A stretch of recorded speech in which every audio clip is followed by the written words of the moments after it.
Quincy of that small notion.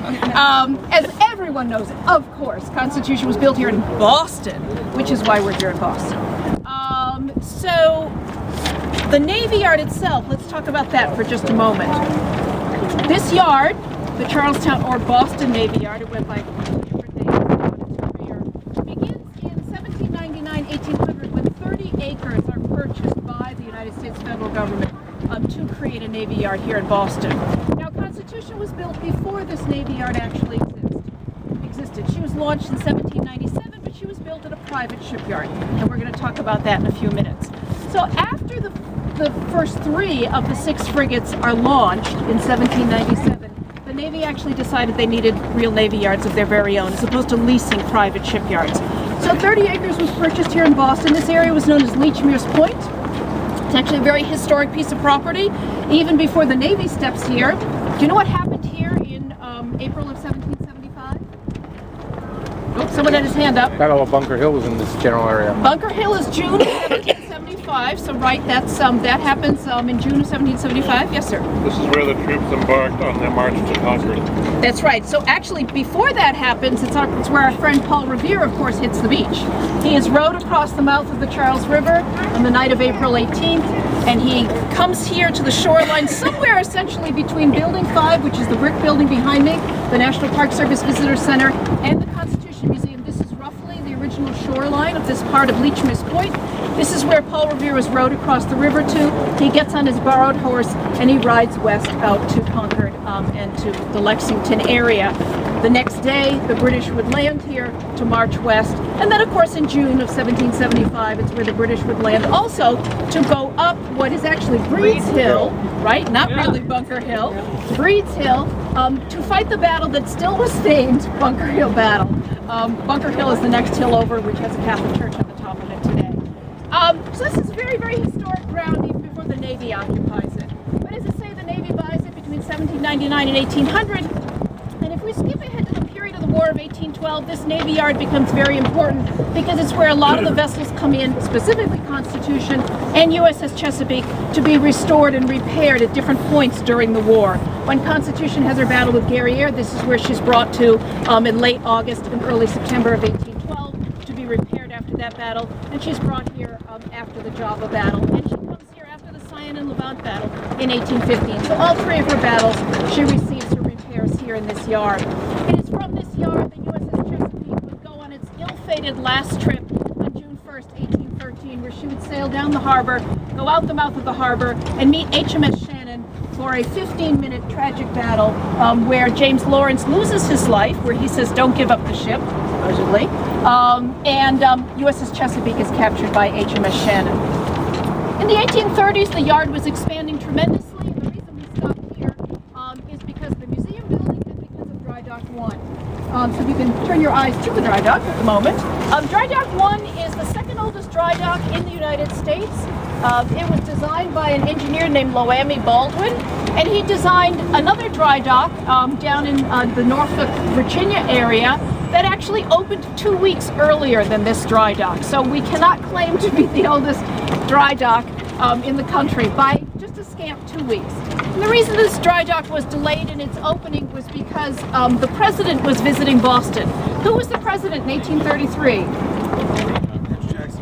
Andrew Jackson, very good. The 7th president. Andrew Jackson was president of the United States. Who was his vice president? Van Buren. Oh, very good. Excellent. Very good. He was the 8th president. Very good. So Jackson and Van Buren come here to Boston, and on June 24th, 1833, guess what ship was being brought into Dry Dock 1?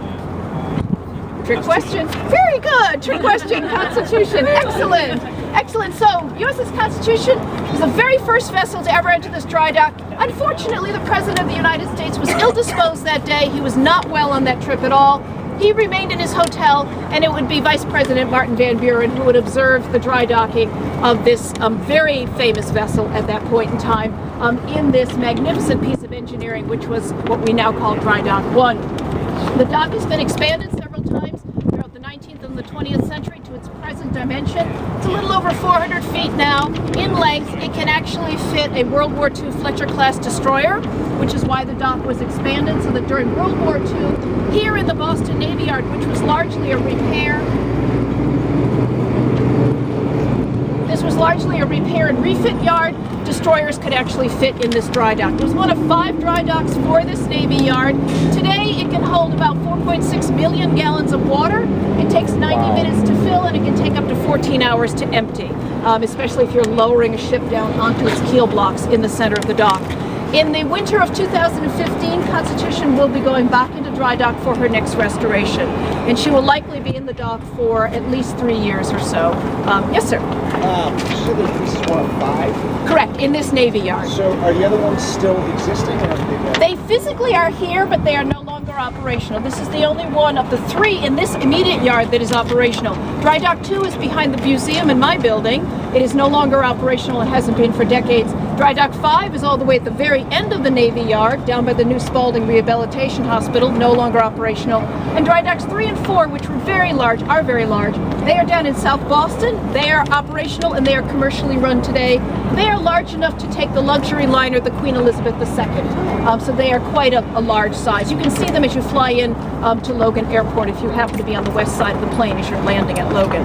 Where's the refit going to be for the Constitution? It'll be here in this dry dock. In this dry dock? In dry dock, yep. Just like she was in 1992 to 1996. So the last time she was in dry dock was almost 20 years ago, and that was a 4-year, $12 million restoration that occurred on Constitution. So she'll be hauled out, we think, around January of 2015, and she'll be in the dock for a couple of years. Yes, sir. I feel like every couple of years, like Channel 7 will cover when they take Constitution out and turn her around and bring her back. Is that She's actually taken out several times a year when she's in the water. That's what I was Yes. gonna ask. How often does that happen? She's generally taken out anywhere from 3 to 5 times in a summer, and I think we've had at least 2 times. At least 2, right? Generally, June, the anniversary of Midway, which is the commemoration of Midway, she generally goes out.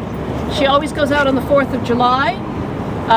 She will go out once in late August, and then I don't know if we're going to do a September turnaround, but then she generally goes out on her birthday, which is October 21st, and then that's the last time for the season.